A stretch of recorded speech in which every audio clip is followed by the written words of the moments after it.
s'appelle le Diop. Ça, c'est le genre de choses que l'on rencontre chez lui. Il a la particularité d'être le petit-fils de Cain Dibonje Toukourou, le père adoptif d'Éric.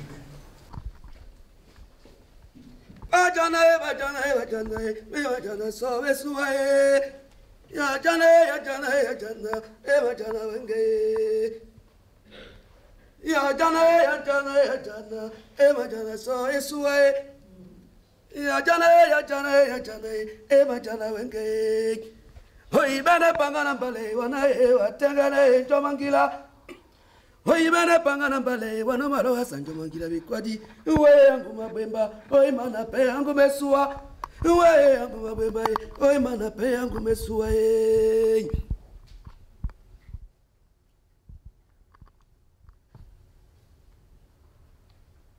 ngengele ngemunge aiso ngemunge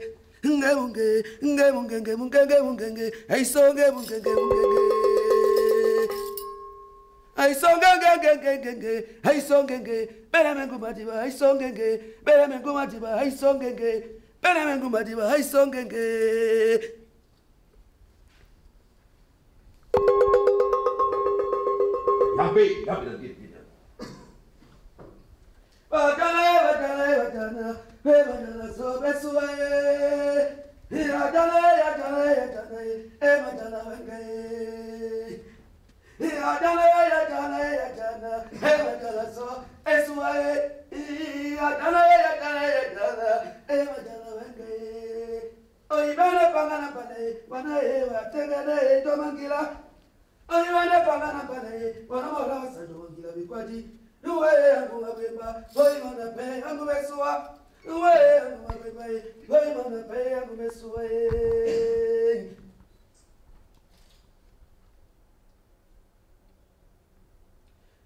Timba jengo boy pebola nje mundiwani wa moja na pema tibae boy pebola nje mundiwani hoja na pema tibae boy de bola malewa na bapeta na timbai na boy de domara ni sawa ya pindu na boy pote na sibae mbomoto na bisa na majonga mabundo ke mabunya tena mbomoto we jamawana una yo we jamawana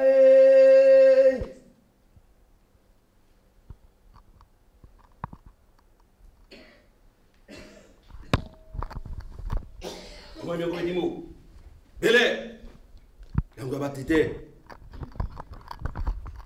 kwa sale babo kise ba mona Eric nous point boisou ino timbana bakasimo na mama telam nywana abodi ebola jemi anatemela simu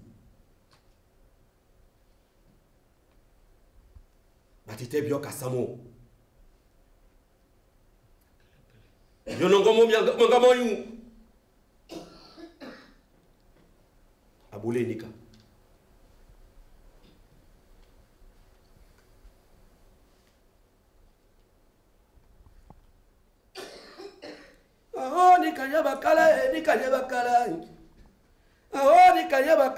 nikanye bakala na botabote bolona tetete babole boyetube nikanye bakala na botabote bolona tetete baboti se mokondo nikanye bakala nikanye bakala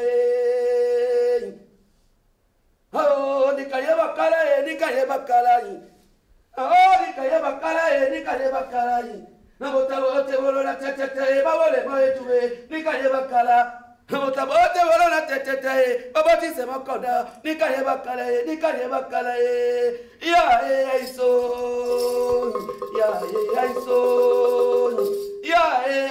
se ambe ya aiso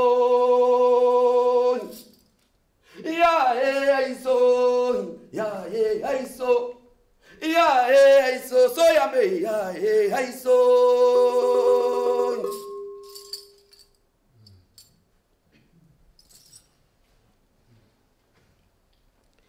Dimala sumbe ni timbo wae, dimala sumbe ni timba jengu, ndandia katiti jengu. Dimala sumbentimbo wae, dimala sumbentimba jengue, hondandiae, katiti jengue. La soupe.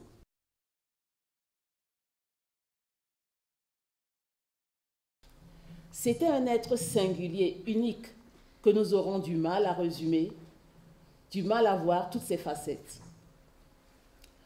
Laure Poinceau nous a déjà, par son documentaire, essayé de le présenter.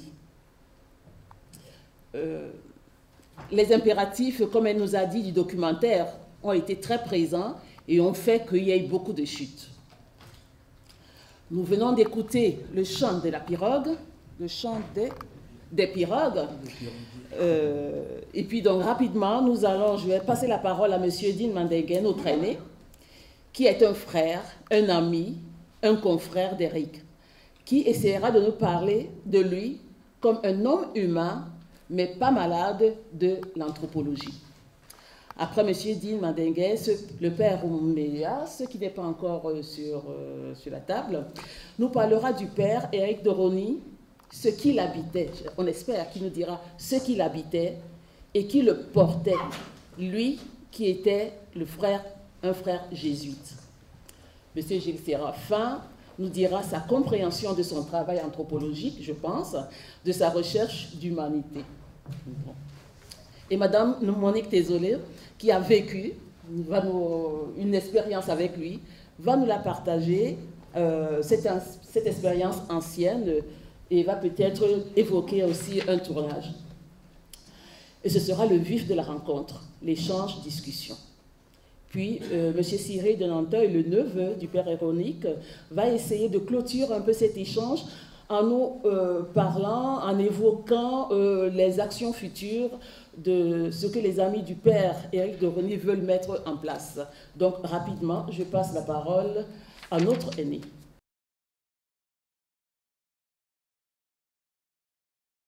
Ce prêtre jésuite français, issu de la noblesse, qu'il a accompli à travers la tradition d'un peuple africain et qui fait de lui un homme qui a refusé les frontières, qui s'est ouvert, qui s'est attaché à un autre peuple et qui est devenu un membre éminent de ce peuple. Son admission en 1990 au sein du Ngondo, comme l'un des 27 patriarches de Yumba Batu, comme on dit en langue douala, il a traduit ça dans un article qui est apparu dans la revue Esprit sous le terme homme souche. Et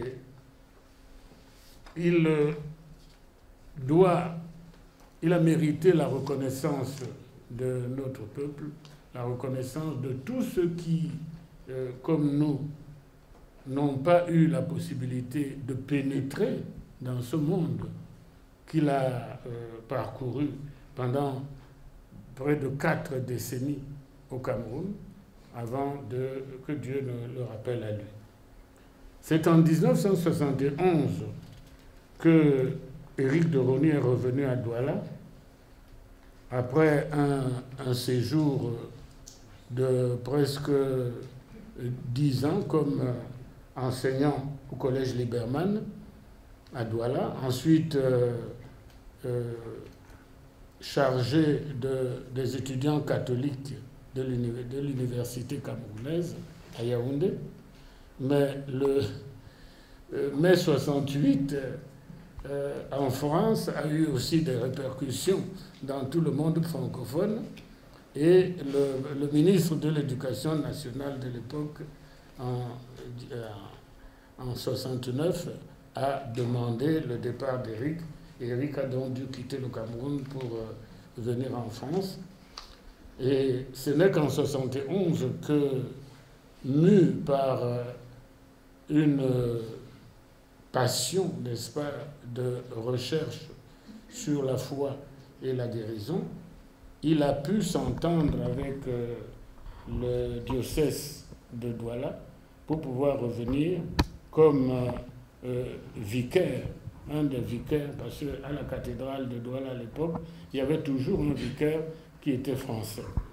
Mais le curé de la cathédrale n'a pas voulu qu'il occupe ce poste. Et finalement, il était déjà là. Il fallait bien que quelque chose soit fait. Et l'abbé Lucien Ndene, notre cousin, qui a tout fait pour qu'il vienne à Douala pour occuper ce poste, nous a demandé à un certain nombre de ses cousins de résoudre le problème de l'accueil d'Éric de René. C'est ainsi qu'on lui a trouvé un logement dans le quartier de Daïdo. Et pendant presque 2 ans, comme il enseignait, il donnait des cours aussi à Liberman, et moi j'habitais pas loin de là, au quartier de Bonanjo, il prenait ses repas de midi chez moi, et il a rencontré ma grand-mère, ma mère, mes frères, sœurs, enfin, il est devenu un membre de la famille à partir de ce jour-là.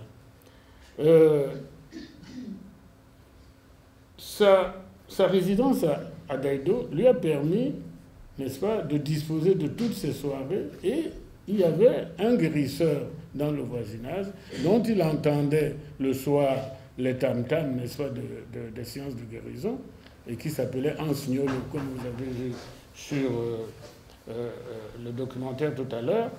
Et Ansignolo, et un jour, n'est-ce pas, ses pas l'ont conduit vers Ansignolo, et Ansignolo l'a accueilli, et il a pu donc assister à ces séances de guérison, et ça lui a tellement plu qu'il est devenu aussi un associé de ce guérisseur, ce qui lui a permis de pénétrer à travers lui dans ce monde. Et Ansignolo a vu avec lui la possibilité, n'est-ce pas, qu'on pouvait avoir de passer par quelqu'un pour transmettre la culture sawa et surtout la guérison, n'est-ce pas, des malades. Le malade étant considéré par ces gens non pas comme un individu corporel, mais un membre d'un ensemble dont la maladie était une espèce de disharmonie, et il fallait donc rétablir l'harmonie au sein de la famille pour que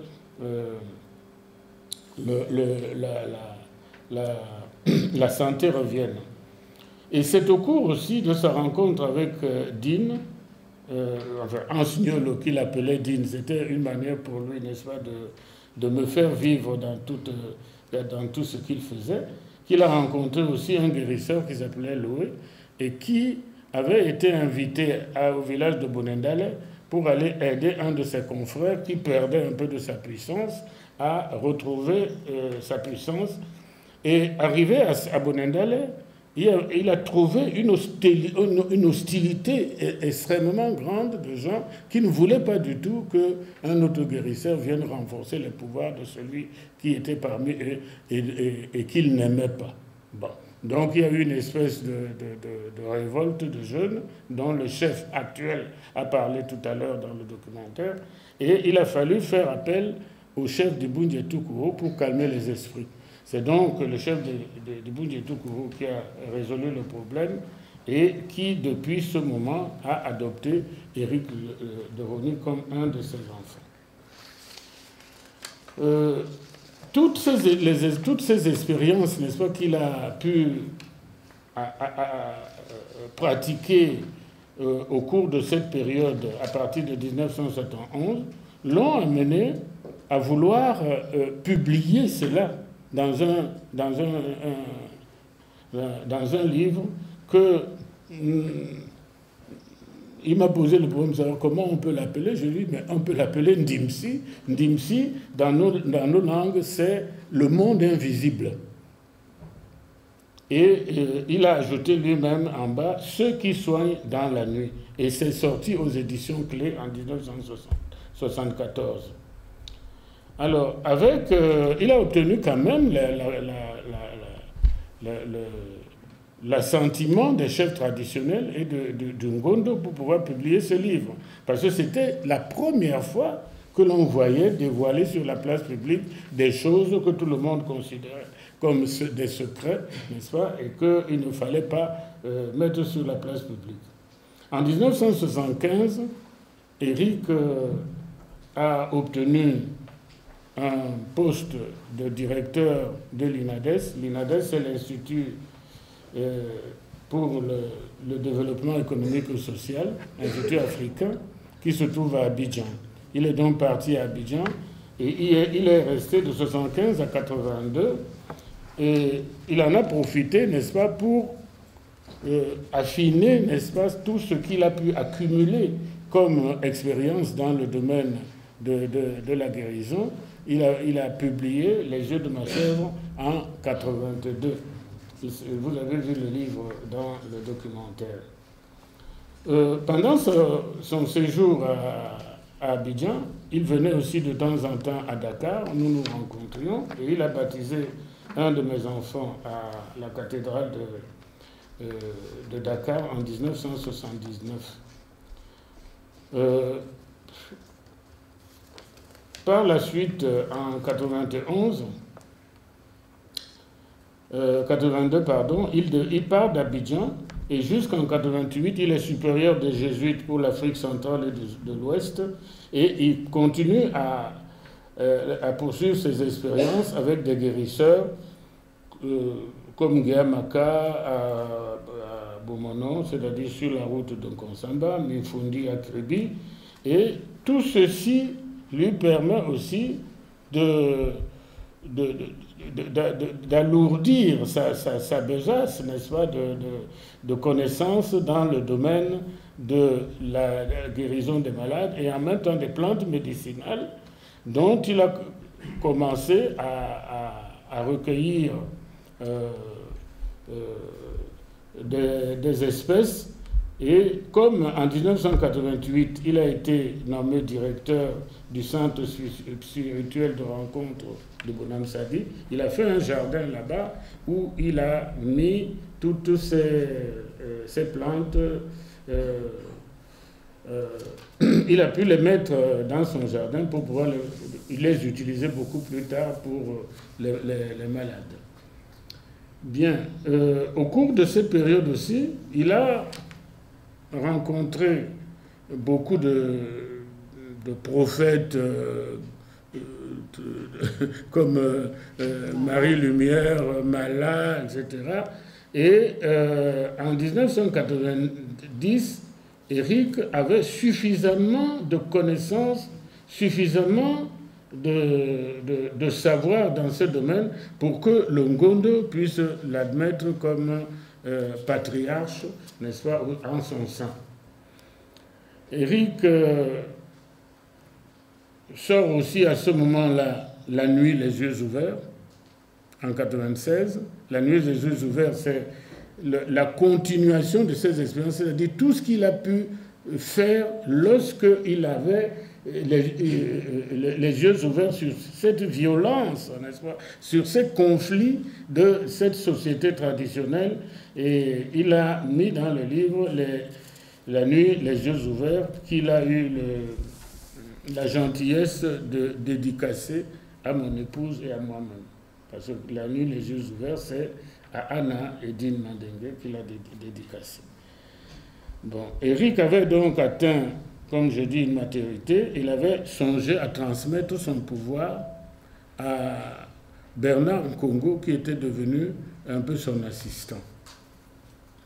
Nous avons eu une petite controverse à ce sujet parce que bon, je trouvais que, en tant que prêtre, ce n'est pas tout à fait son rôle de transmettre ce genre de choses, mais il m'a dit non, dans la tradition, c'est ce qui doit se faire, parce qu'un guérisseur doit transmettre son expérience à son assistant. Alors, je lui ai quand même rappelé qu'un Signolo qui lui a ouvert les yeux est décédé quelque temps après. Parce qu'on dit aussi dans la tradition que quand vous transmettez le pouvoir à quelqu'un, cette personne, entre guillemets, vous tue. C'est-à-dire, vous devez disparaître pour que cette personne puisse continuer l'œuvre que vous lui avez transmise. Mais malheureusement, ou heureusement, bon, je ne sais pas si c'est le cas de le dire, Bernard Congo est décédé avant lui.